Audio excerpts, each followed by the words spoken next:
여호와는 나의 목자입니다 하는 제목으로 말씀드립니다. 하루는 다큐멘터리로 만들어진 그 야생 초지에 대한 그림들을 제가 보게 됐어요. 물론 어릴 적에 시골에서 자랐기에 야생 세계에 대하여 잘 알고 있었지만 맹수가 사슴을 잡아먹는 간격이라든지 누 새끼들을 잡아먹는 광경이라든지 그런 것들은 아프리카 이런 데에서나 볼 수 있는 거니까 누가 속간대에 새끼를 낳았어요. 네발 동물은 새끼를 낳으면 5분 안에 걸어요. 10분 지나면 톨짝골짝 뛰고 20분 지나면 막 달려요. 노떼 속에 새끼가 태어났는데 배고픈 사자가 그 새끼를 탐하기 시작했어요.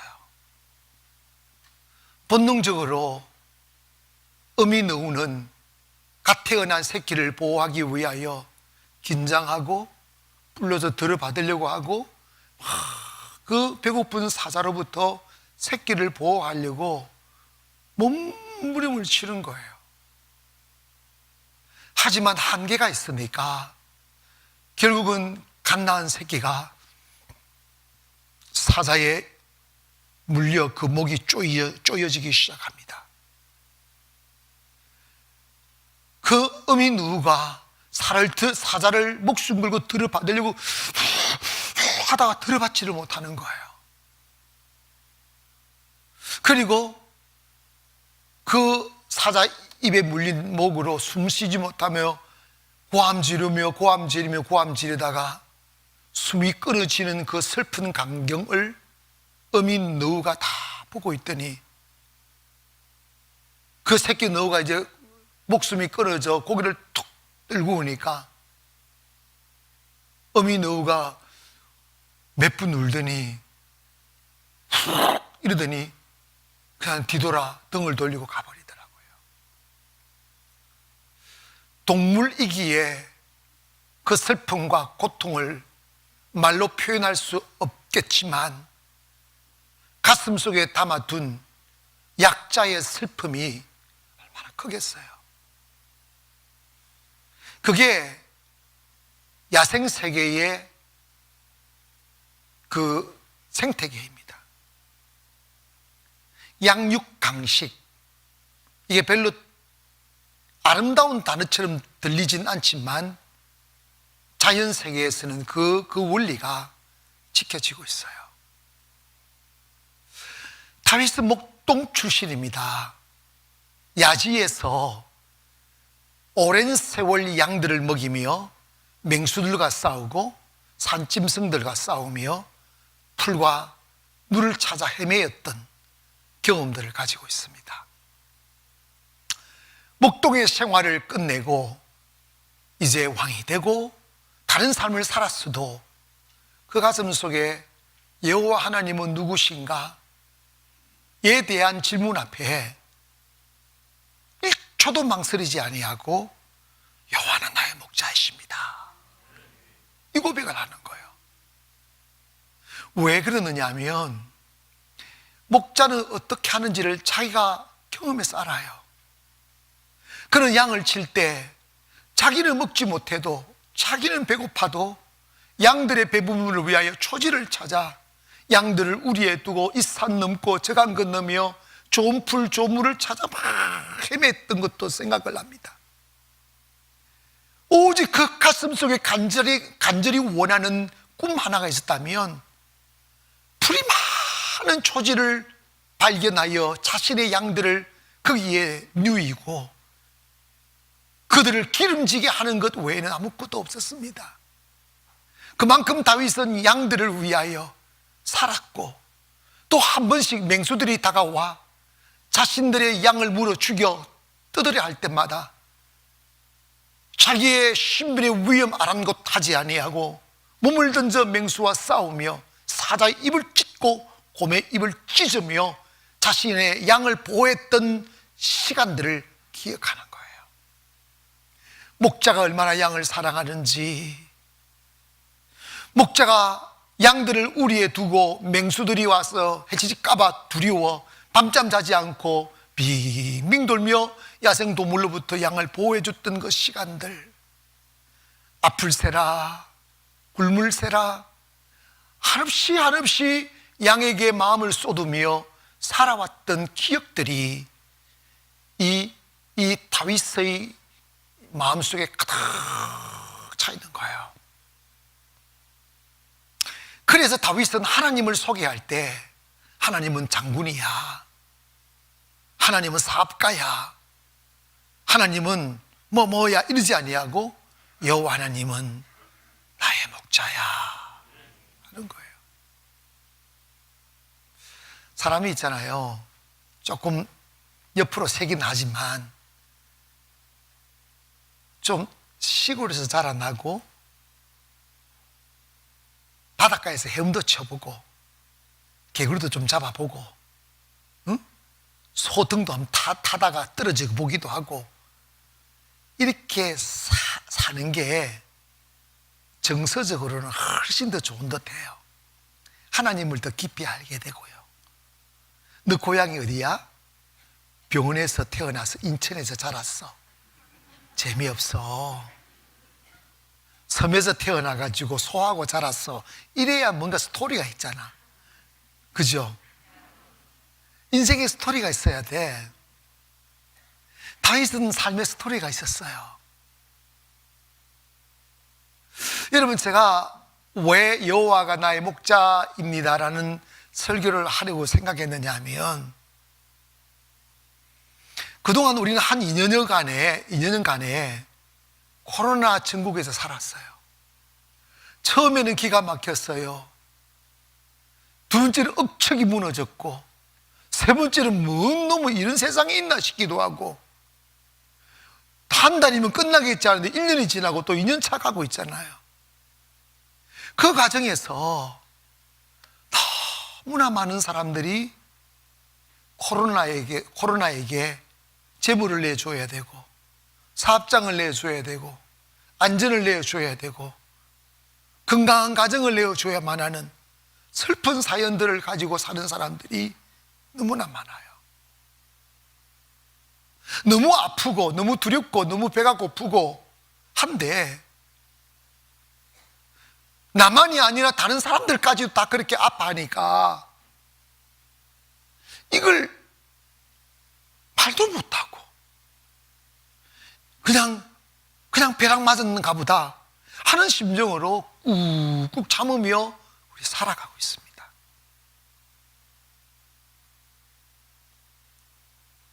사십 대 가장이 커가는 아이들을 길러내기 위해서 통닭집하고 라면 가게하고 행상하고 막 하며 꿈을 키워가다가 그게 다 무너지는 거예요. 거리마다 텅 빈 가게들이 늘어나고 있고, 빚더미에 앉아있는 사람들이 늘어나고 있습니다. 그런데 지금은 이 코로나라는 이 이름 아래 다 눌려놨어요. 입 다물으라고, 모이지 말라고. 그런데 이제 집단 면역이 생겨나고 사회적 거리두기가 완화되고 자유로 돌아가면 그동안 숨겨놨던 어둠들, 고통들, 아픔들이 막 드러날 거예요.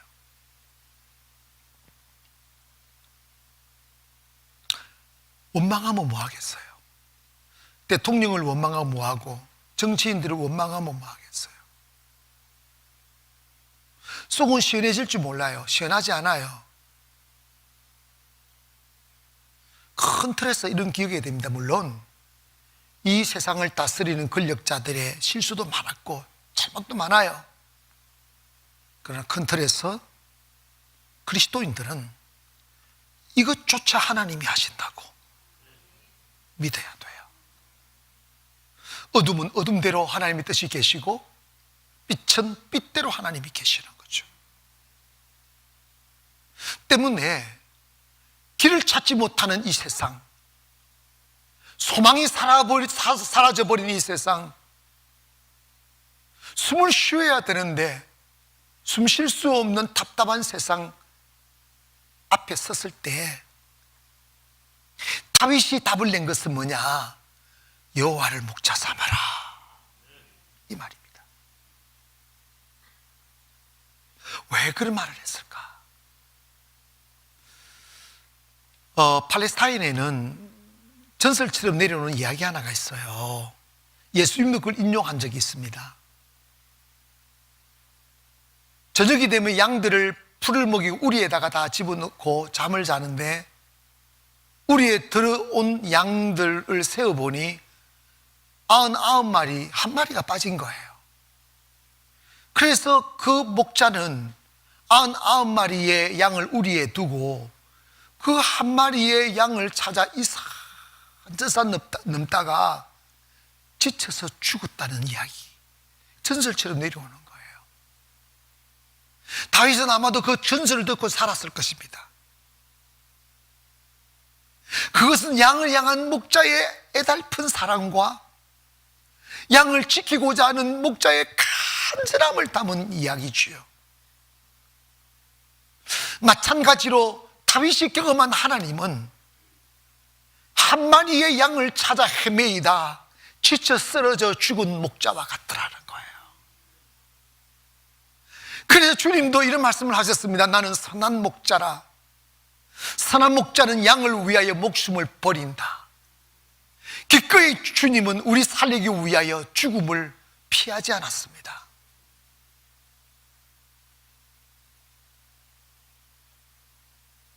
올해 우리 춘천에다가 감자를 심었거든요. 좀 있으면 이를 먹게 될 가능성이 있어요.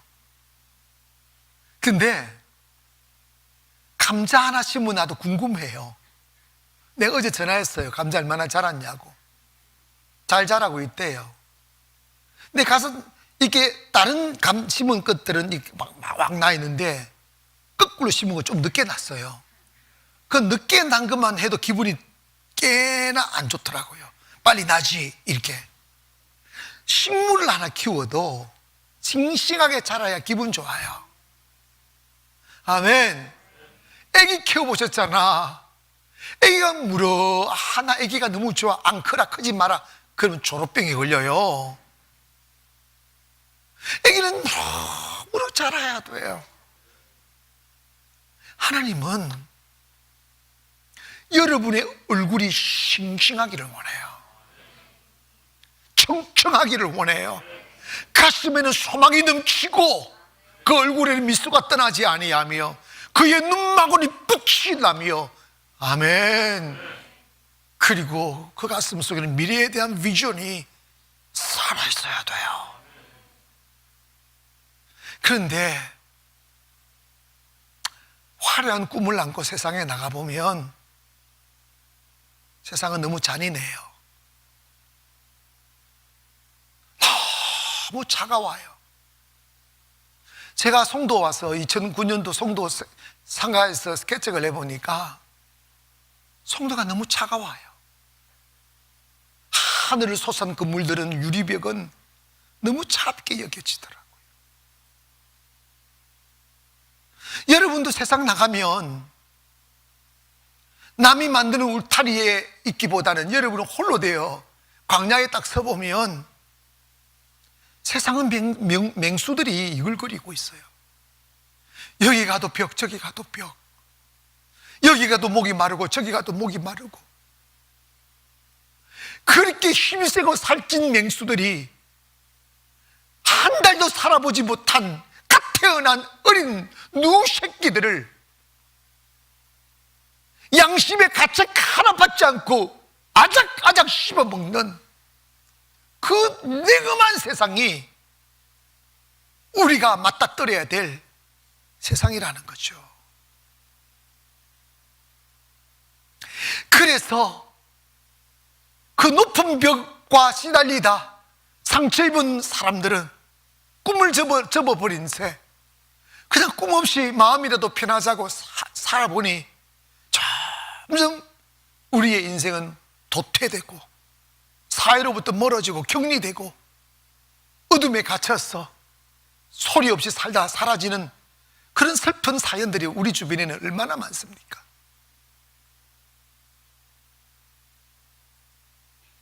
예수를 안 믿는 사람이라면 막 그것이 운명처럼 다가와 인생이 그러려니 하며 맞지 않는 위로를 받고 인생을 포기하면 그뿐이겠지만, 예수 믿는 사람은 결코 그럴 수는 없잖아요.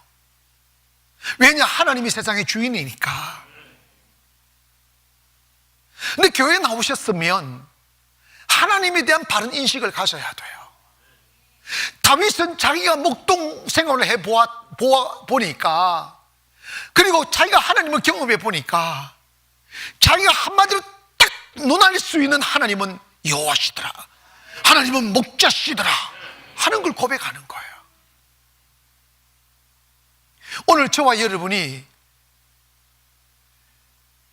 하나님 앞에 다가와 고백할 수 있는 고백이 여호와 하나님은 나의 목자입니다 라고 고백할 수 있기를 바랍니다.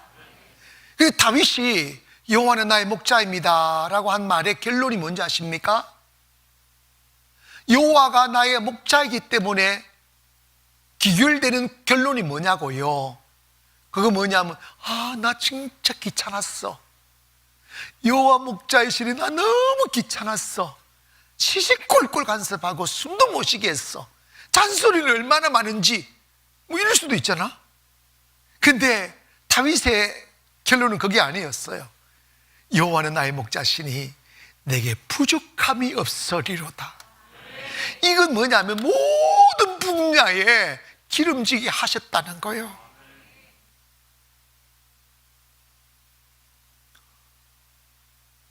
사람은 두 가지 종류의 사람이 있습니다. 하나님 안의 사람과 하나님 밖의 사람이 있어요. 당연히 교회 안 다니는 사람은 하나님 밖의 사람들이고, 그들은 자기들의 수고로 살아야 됩니다. 근데 불행은 뭐냐면, 교회 안에 들어왔어도, 신앙생활 하고 있으면서도 여호와 하나님은 목자 안 삼고 여전히 자기 고집대로 사는 교회 안에 이방인들이 있어요. 아시겠어요? 교회 안에 이방인들이 있어요. 그 사람들은 교회는 다녀도 기름짐이 없어요. 행복이라는 걸 몰라요. 항상 어둠과 이유 모를 두려움이 그들의 마음을 뒤덮고 있어요. 그래서 항상 불안하니까 돈을 잡으려고 하고, 친구를 얻으려고 하고, 세상을 얻으려고 합니다. 그래야 덜 불안하니까. 그러나 분명한 사실은 인간이 가장 초라해지고 무기력해질 때가 언제냐면, 여호와 하나님을 목자 삼고 그분을 의지하지 아니하고 돈을 의지하고 사람을 의지하게 되면 상대적으로 우리는 작아져요. 나약해져요. 영적으로 가장 강할 때가 언제냐? 사람 제끼고 돈 제끼고 세상 제끼고 여호와 하나님만을 볼 수 있는 그 순간이에요. 여러분이 교회 오셔서 영적으로 하나님이 나의 목자임이 믿어지고 여호와를 목자로 삼고 살아가는 사람의 특징이 뭐냐면, 그 하나님에 대하여 바른 인식을 하는데, 첫째로 하나님은 나를 기르시는 분임을 인정합니다. 따라합시다. 하나님은 나를 기르시는 분이시다. 아멘. 사실 청년 때는 외로움이 오면 내가 청년이기에, 싱글이기에 외롭다고 생각해요. 그래서 그 외로움에서 해방되기 위하여 싱글을 더블로 만들어 보죠. 그런데 더블 만들면 안 외로울 줄 알았는데 외로움이 더블로 와요. 그게 인생의 무상이라고요.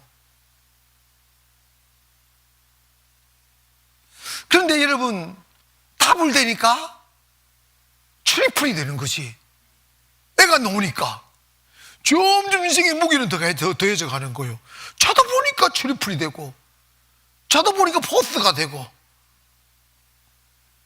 근데 이게 문제가 뭐냐? 생길수록 부담이 되네? 40을 넘기면 삶의 부담감이 없을까? 50이 되면 걱정 없는 삶을 살까? 아니요. 점점 나이를 먹어가면 갈수록 인생은 무거움에서부터 해방되는 게 아니고 점점 더 무거워져요. 쉴 날이 없어요. 안식할 날이 없어요. 더더욱이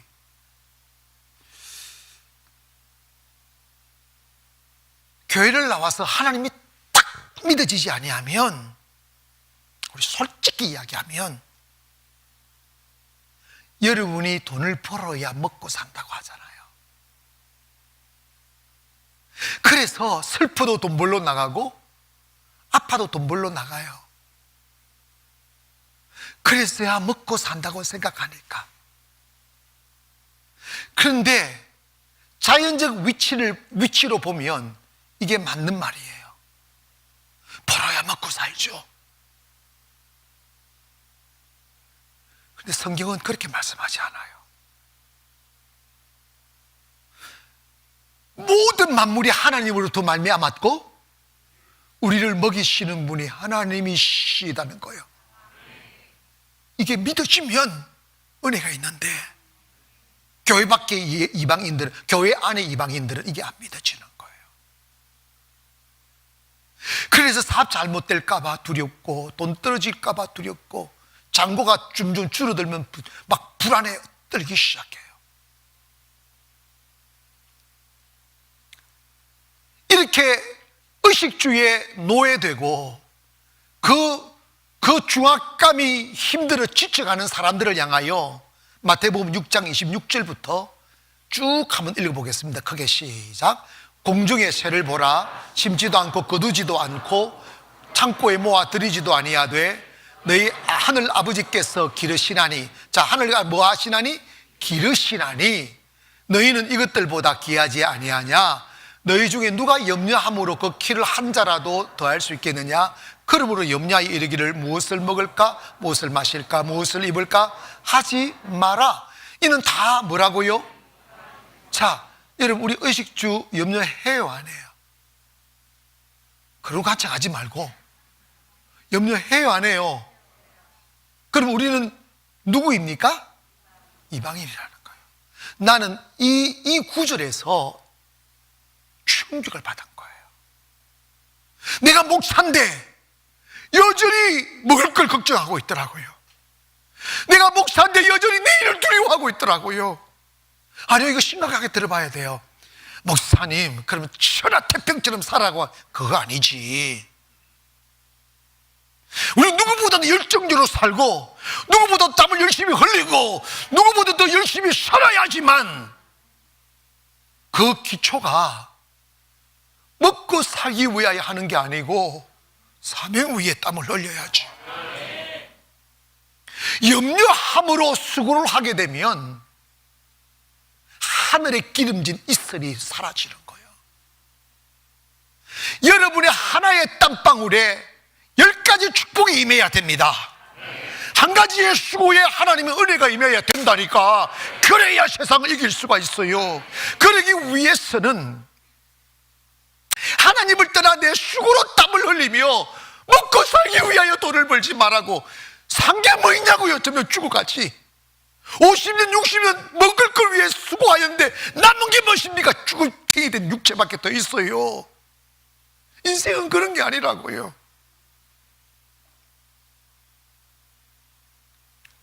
여러분, 여기 속지 마세요. 저는 언젠가부터 교회를 위해서 걱정하는 사람을 제일 싫어해요. 목사님 건축하시네. 어떤 목사님들은 이러더라. 목사님 이 시대에 이 혼란신 건축을 미친다고 걱정 안 되느냐고. 당신이 왜 걱정하느냐고 그러죠. 아니, 잘 들으세요. 목사님 큰일 났어요.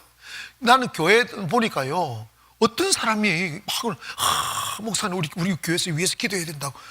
목사가 다 알고 있는데 무슨 기도, 큰일 났다고, 문제가 심각하다고.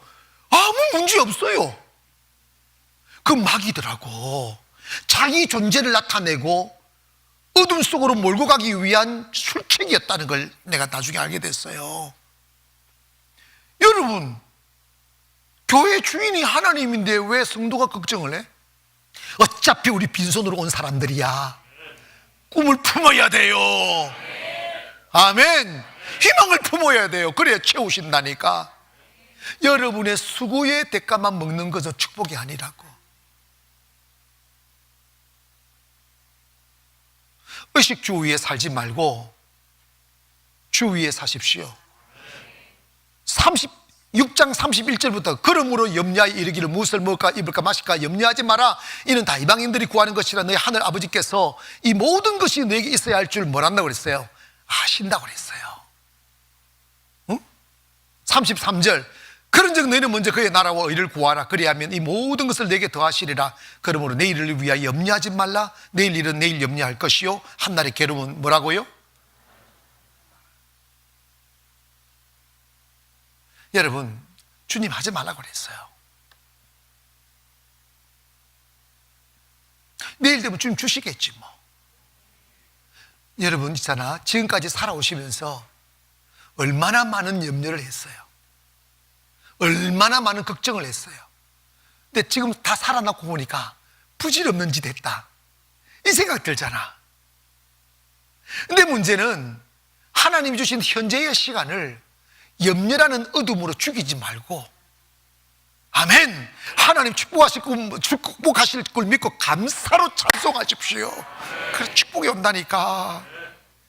분명한 사실은 이겁니다.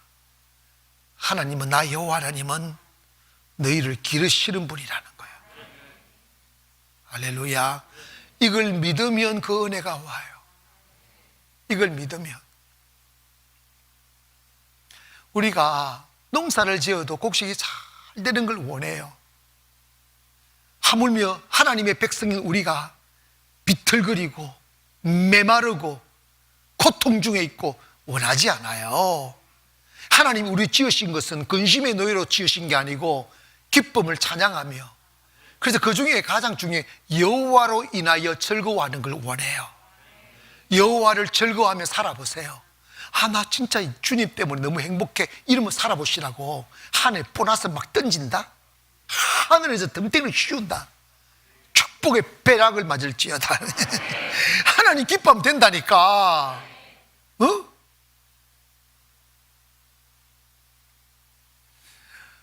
저는요, 그 시골에서 자라가지고 누구 뭐 꽃을 사주고 뭐 선물 주고 케이크 받고 이런 걸 안 해봐가지고 지금도 낯설어요. 그 뭐 꽃 좀 덜컥 꽂아서 주면 되고 뭐 이런 건데. 그런데 요즘 여자들이 꽃을 그렇게 좋아하던구만. 이제 가나안 교회 나오면 100만 송이 꽃이 늘려 있어요. 이제 몰라요? 지금도 있어요. 지금도 시들면 나고 시들면 나고. 주님 다 하신다니까. 그리고 다윗은 여호와 하나님은 목자인데 나를 가장 좋은 곳으로 인도하시더란다. 시편 23편 2절에 보면 그가 나를 푸른 초장에 누이시며 실만한 물가로 인도하시는도다. 사실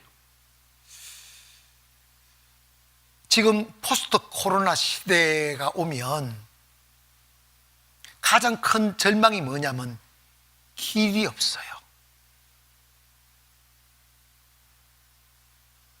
그냥 직장 다니는 사람들은 끌려가면 되겠지만 주체적으로 인생을 사는 사람들은 한 1, 2년은 깜깜할 수 있어요. 근데 길 찾아 헤매지 말고요, 여호와 하나님 앞에 엎드려 놓아보세요. 하나님 길을 내세요. 정말 그렇습니다. 여러분이 길을 찾지 말고 하나님이 이끌어 가신 대로 따라가는 것이 가장 빠른 겁니다.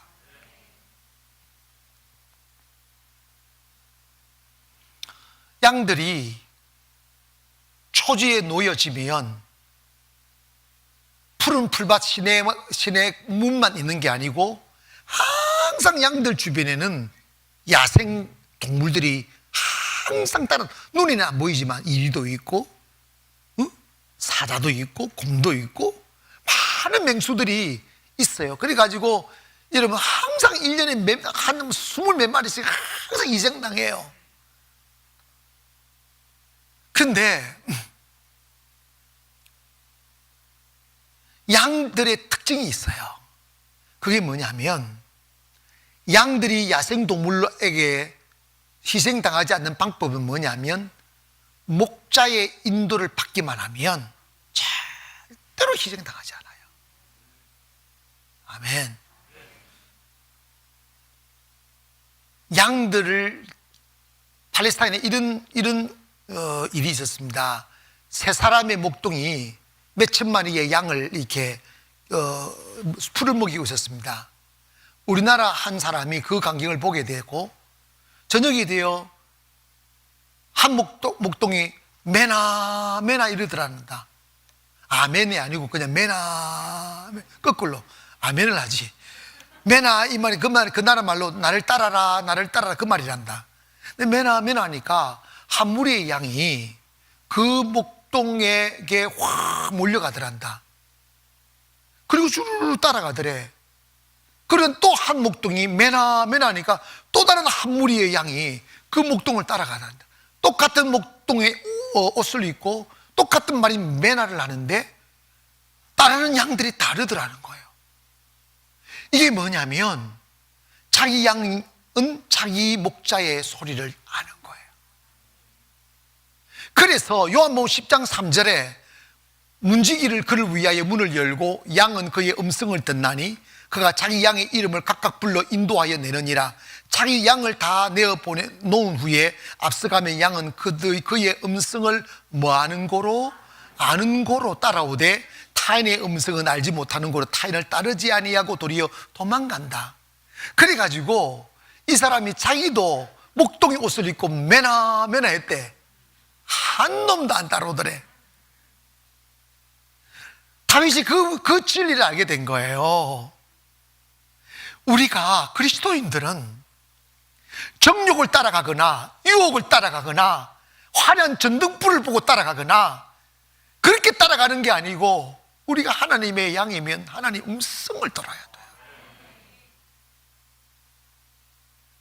교회 나오셨으면 목사 말 들어야 돼요. 기분 나빠도 들어야 된다니까. 그래야 살아요. 그 영적인 원리예요. 근데 그렇게 말 잘 듣는 양도 말 안 들을 때가 딱 온다는 거예요. 목자가 메나 메나 해도 씨부리고 있네 이러고 안 온다는 거예요. 지 생각 내뱉고 고집 내뱉고 그러면 필연적으로 밤 되면 그는 시체가 돼 있다는 거야. 우리를 떠난 양은 야생의 밥이 되는 거야. 뼈만 지잘났다고 해도 뼈만 앙상하게 남는 거예요. 교회 오시면 풍성한 하나님의 은혜와 축복을 받아 누려야 돼요. 가정이 행복해지고 사업이 번성해지고 자녀들이 꿈을 꾸며 큰 날개를 펴서 유유히 창공을 나르는 그 희망들을 보여야 되는데 교회 와서도 삐쩍 말라있는 가정, 삐쩍 말라있는 심령들이 있어. 이 사람들은 왜 그러느냐? 목자의 말을 안 들어요. 지고 집대로 신앙생활 한다고. 그런데 여러분, 양이 목자의 음성을 안 들을 때가 언제냐면 특징이 있대요. 그게 병이 들면 절대로 목자 말 안 듣는다는 거예요. 양이 병이 들면 목자의 음성을 못 듣는다는 거예요. 그러니까 잡아먹히는 거예요. 우리 안에 교만병이 들어오고 자만병이 들어오고 고집병이 들어오고 잘난병이 들어오면 목사 말 안 들어요. 너는 설교나 해라. 내가 와서 한번 들여다 줄게. 그럼 듣기 좋으면 몇 자 적었다가 듣기 싫으면 성경 보고 왜 오는지 모르겠어요. 나는 예전에 이런 설교를 많이 했어요. 변화를 거부하시려거든 가나안 교회 오지 마라. 의미 없다. 여러분 기억하세요. 교회는 목자를 따라오는 거예요. 아멘. 하나님이 인도해 주십니다. 여러분 아무리 어두운 세상이 도래한다 할지라도 주님 따라가면 길 열려요. 형통해집니다. 왜냐? 목자이신 우리 하나님은 다윗이 이런 고백입니다. 우리를 지키시는 분이란다. 아멘. 우리를 지키시는 분이란다. 시편 23편 4절에 보니까 한번 크게 읽어봅시다. 시작. 내가 사방에 음침한 골짜기로 다닐지라도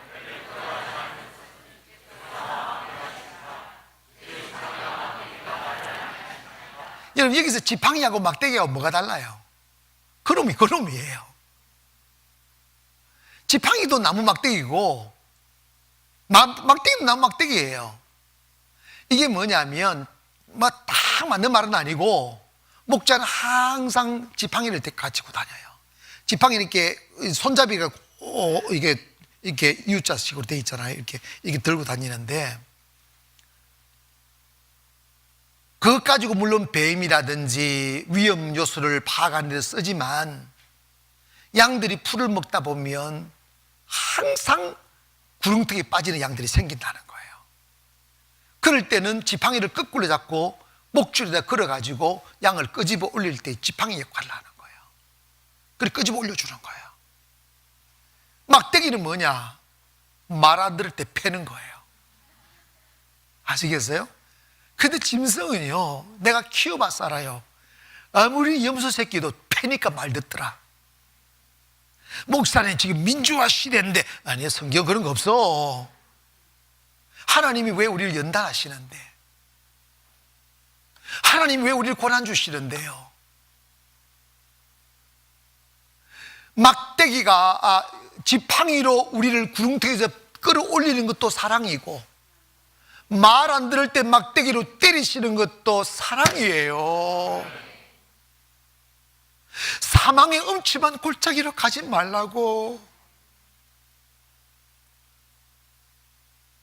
인생은 절대 기다려주지도 않고 한 번 잘못 선택하면 10년을 낭비해요.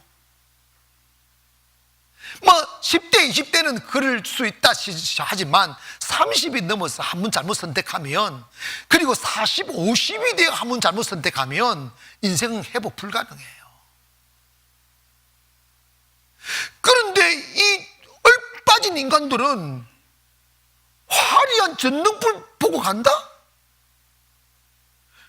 그 전등불 안에가 얼마나 야생동물인데 거친 광야라니까요. 그래서 주님이 지팡이 막대기 딱 가지고 쫄쫄쫄쫄 따라다니는 거야. 빠질 때 올려주고 엉뚱한 길하면 뚜디펴 이리가 이러잖아요. 기분 나면 하나님도 똑같으셔요. 여러분 정말 안타까운 이야기지만 영적인 축복은 우리가 꺾일 때 오는 거예요. 이게 숙제예요. 여러분 교회 오셔서 잘난 체 하면 답 없어요. 근데 제가 깨달은 게 하나 있어요. 하나님은 우리가 하나님의 다 굴복될 때까지는 축복하지 않아요. 자유가 없어요. 풍성함이 없어요. 죽이지는 않아요.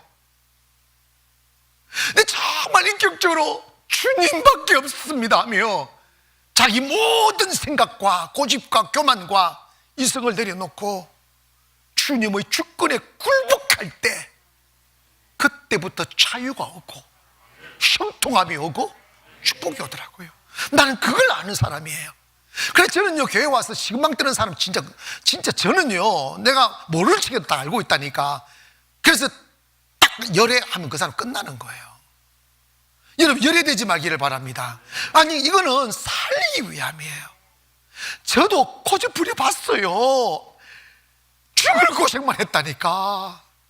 은혜가 없어요. 삶에 은혜가 없어요. 뭔가 은혜가 와야 대박이 터집니다. 아멘. 즉 뭐냐, 하나님의 목자 삼는 거야. 하나님 주권 앞에 딱 나를 내뱉기는 거지. 할렐루야. 하나님 따라갑니다. 하나님이 나를 지키시는 분입니다. 이거 믿어지면 회오리 바람에 휘말려도 두렵지 않아요. 믿습니까? 내가 그거 딱 믿어주는 언제나 해외 선교를 가는데 정말로요, 내가 그거 처음 경험했어요. 돌풍에 비행기가 휩쓸렸어요. 진짜로 뭐 어디 턱끄덕 이건 항상 있는 일이지만 비행기가 샥 오르더니 툭 떨어지더라고요. 사람들이 우와 하더라고요. 근데 속으로 조금 떨렸어요. 나도 속으로 조금 떨렸는데 조연했어요. 주여, 지기든지 살리든지 하시라고. 근데 속으로 좀 떨리는데 그래서 주님 믿었어요. 바울 생각했어요. 응? 바울 생각. 고백합니다. 주님은 나를 지켜주시는 분입니다. 여호와 하나님을 목자 삼기를 바랍니다. 이 코로나 이후의 시대가 앞으로 1년이 참 힘겨우실 거라고 늘 예상하는데 나는 기회가 오리라고 생각해요. 하나님을 경외하는 사람은 세상이 위기일 때 항상 기회였어요. 여러분, 주님 목자 삼아서 여러분이 커지고 축복받고 잘 돼야 세상을 도울 수 있지 않겠어요? 응? 요셉이 돼야 굶주리고 있는 가족들 살릴 수 있지 않겠어요? 이제 더 이상 교회 안에 이방인이 되어서 스스로 여러분의 생존을 책임져야 되는 무거운 삶의 짐에서 벗어나서 하나님이 먹여주시고 하나님이 지켜주시고 하나님이 보호해주시고 하나님이 예비해 주실 것을 믿기를 바랍니다. 믿으면 진짜로 그런 일이 생겨요. 믿지 못하면 일어나지 않아요. 믿으면 그런 일이 일어나요. 분명히 다윗은 말씀합니다. 너희들은 과가 아니라고, 여호와가 너희의 목자라고, 결코 부족함이 없을 거라고. 하나님이 너희를 인도하시는 곳은 항상 푸른 초장, 실만한 물가다는 거예요. 거기서 발 담그며 노래하며 살기를 원하신다는 거예요. 저는 여러분의 미래의 인생들이 점점 내리막을 걷고 쭈그러들고 통곡하는 인생이 아니라 점점 노래하게 되고 아름다워지고 풍요로워지고 여백이 있는 인생을 살기를 소망합니다. 방법은 간단해요. 교만 버리고 주님 목자 삼으면 됩니다. 기도하겠습니다. 거룩하신 아버지 하나님, 감사합니다.